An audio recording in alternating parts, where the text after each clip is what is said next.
कैसे हैं आप? वीडियो बनानी थी एक तो वीज़ा रेशो के ऊपर और कुछ कंट्रीज़ की रिफ्यूज़ल आ रही हैं। रिफ्यूज़ल कौन से कंट्रीज़ की आ रही हैं और वो लोग जिनकी कुछ ट्रैवल हिस्ट्री है और वो लोग जिनकी ट्रैवल हिस्ट्री नहीं है और फ्रेश पासपोर्ट के ऊपर शेंगेन का वीज़ा अप्लाई करना चाहते हैं, क्योंकि सारे मोस्टली लोग शेंगेन का वीज़ा लेना चाहते हैं और नेक्स्ट शेंगेन के बाद किसी यूएस या कनाडा वगैरह का वीज़ा अप्लाई करने का माइंड है और कुछ लोगों का जस्ट शेंगेन की हद तक की रुकने का प्लान है।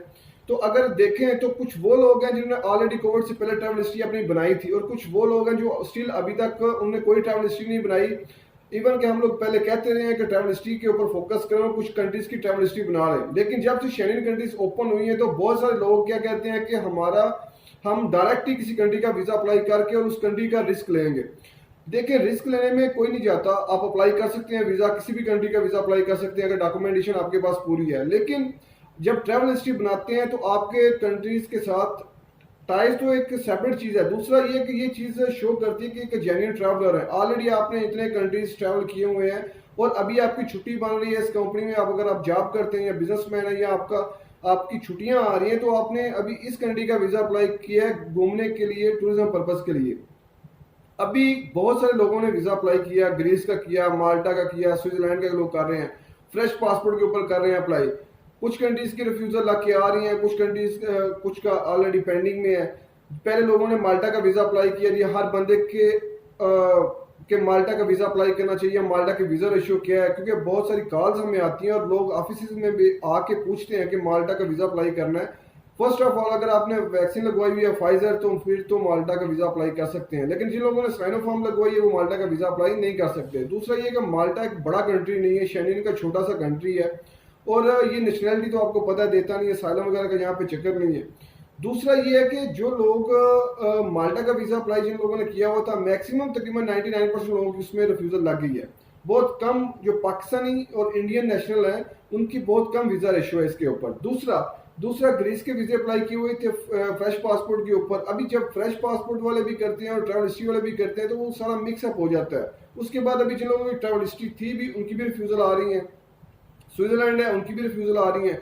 मीन के रेशियो वीजा की कम हो गई है। जिस तरह ग्रीस ने वीजा पहले दिए थे जब एम्बेसी ओपन हुई थी टूरिज्म के लिए, तो उस टाइम बहुत सारे लोगों के फ्रेश पासपोर्ट के ऊपर भी वीजा लगे, लेकिन अभी सिनेरियो चेंज है क्योंकि टाइम होता है। कुछ कंट्रीज वीजा समटाइम कुछ कंट्री वीजा दे रहा होता है और कुछ कंट्रीज की वीजा रेशियो कम हो जाती है।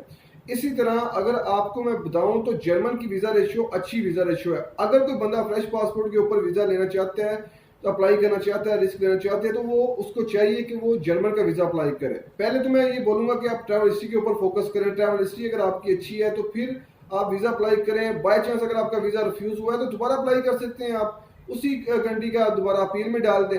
क्या होगा कि आपके वीजा लगने के चांसेस ज्यादा हो जाते हैं। लेकिन फ्रेश पासपोर्ट के ऊपर अगर आपका वीजा रिफ्यूज होता है तो उसमें चीज क्या होती है, वीजा रिफ्यूज होता है आपका, आपको लगता है शायद मेरी ट्रैवल हिस्ट्री के लिए की वजह से वीजा रिफ्यूज हो गया, दोबारा आप ट्रैवल हिस्ट्री के ऊपर फोकस करेंगे, फिर ट्रैवल हिस्ट्री के ऊपर फोकस करने के बाद दोबारा अगर आप अप्लाई करेंगे वीजा शायद फिर रिफ्यूज हो जाए, फिर वो टेंशन बन जाती है आपके लिए। इससे बेटर ये है कि आप पहले ट्रैवल हिस्ट्री के ऊपर फोकस करें, कम से कम एक दो कंट्री का वीजा आप लगवाएं, ट्रैवल करें वहां पे, वहां से होके आए वापस और दोबारा आके वीजा अप्लाई करें जर्मन का।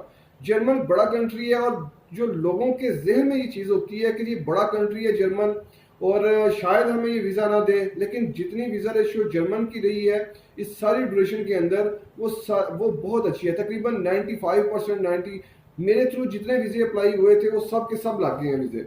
तो मैं ये एडवाइस करूंगा कि वो लोग जो वीजा शेंगेन का अप्लाई करना चाहते हैं तो वो प्रेफर करें जर्मन को। जर्मन के बाद अगर किसी कंट्री को करना है तो वो किसी और को कर सकते हैं, लेकिन फर्स्ट के ऊपर जर्मन का रखें। लेकिन जर्मन की जो मेन मसला है अभी आजकल, अगर अबू धाबी से आप वीजा अप्लाई करें तो अबू धाबी से भी अपॉइंटमेंट लेट मिल रही है और अगर दुबई से करें तो दुबई से अपॉइंटमेंट इसकी और लेट मिल रही है, अक्टूबर से आगे की। डॉक्यूमेंटेशन इसके लिए मैं बता दूं और टाइम ड्यूरेशन बता दूं। टाइम ड्यूरेशन में अगर देखें तो इसके 14 वर्किंग डेज जो शेंगेन के अमूमन होते हैं और इसकी जो फीस है वो फीस भी ज्यादा नहीं है इसकी।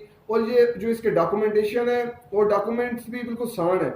डॉक्यूमेंट्स में आपकी वीजा एप्लीकेशन है, आपकी होटल बुकिंग है, फ्लाइट रिजर्वेशन है, होटल बुकिंग का बना लें, आप फ्रैंकफर्ट की बना लें, ट्रैवल इंश्योरेंस है आपकी जो 30,000 यूरो को कवर करती हो और कोविड प्लस हो। उसके अलावा आपके जो एक्सरटाइज के डॉक्यूमेंट्स है वो भी साथ में अटैच कर दें। कवर लेटर बनाएं, कवर लेटर में एक्सप्लेन करें आपका ट्रैवल पर्पस एक्सप्लेन करें, अपने बारे में बताएं, कब से जॉब कर रहे हैं, कब से सैलरी है आपकी, नो ऑब्जेक्शन लेटर, जिस कंपनी में आप जॉब करते हैं नो ऑब्जेक्शन ऐसा होना चाहिए जिसके ऊपर आपके पासपोर्ट का नंबर, आपका नेम, उसके अलावा आपकी ट्रैवलिंग डेट, जो आपने ट्रैवलिंग डेट सेलेक्ट करनी है कि इस डेट को आपने जाना है, इस डेट को वापस आनी है, कब तक की आपकी अप्रूव्ड लीव है इसके ऊपर वो चीज़ें। और वीज़ा ऑफिसर जो हो वो जर्मन, अगर आपका जर्मनी का कर रहे हैं तो उसके ऊपर जर्मन एम्बेसी या कॉन्सुलेट को मेंशन करना है।